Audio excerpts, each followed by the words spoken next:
I welcome you to Whispers of the Soul. Life writes its deepest lines on the inside. We read them out loud.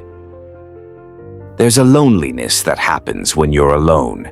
And there's a deeper kind, the one you feel in a crowded room, not the kind you can fix with company, not the kind you can silence with music or movies.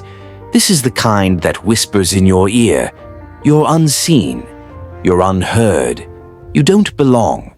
Over time, loneliness becomes a language only you understand. A silent dialect made of long sighs, ghosted calls, and fake lols in text messages. And the worst part, you forget how to speak anything else. You start telling yourself, I don't need anyone. But deep down, you wish someone would just knock on your door and say, I see you. I really see you. Because here's the secret no one talks about. We don't just want love. We want to be understood. To have someone look into our chaos and not flinch. To have someone hear the mess in our voice and stay on the line. Loneliness is more than a lack of people. It's a disconnect from meaning, purpose, and emotional intimacy. And the longer it lingers, the more it rewires the brain. Your thoughts spiral faster.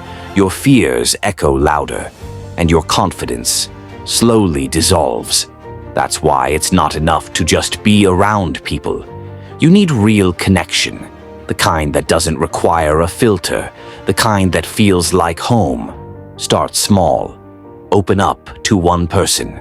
Reach out, not with a funny meme, but with truth.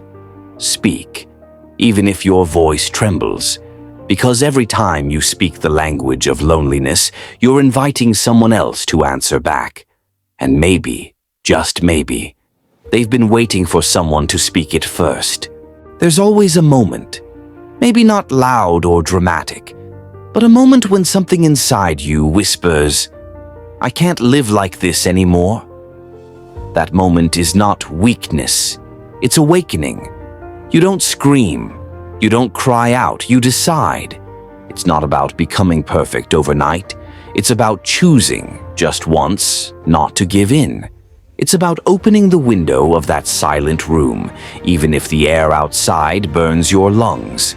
Healing doesn't always look like breakthroughs.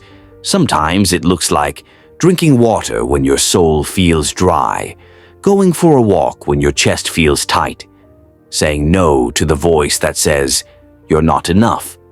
This is the turning point. Not because life gets easier, but because you stop pretending you're okay when you're not. You start choosing truth over comfort, presence over pretending. Change begins with tiny shifts in pattern, from isolation to interaction, from judgment to compassion, from why am I like this to how can I care for myself today? Science tells us the brain is neuroplastic. It can rewire. But the rewiring starts with a decision to treat yourself like someone worth saving, even if no one claps, even if no one sees it, even if the world still feels cold.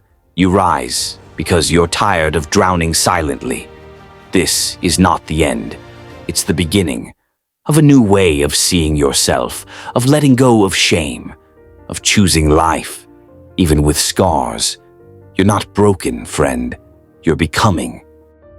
If you enjoy this and want more of it, like, subscribe, comment, and share.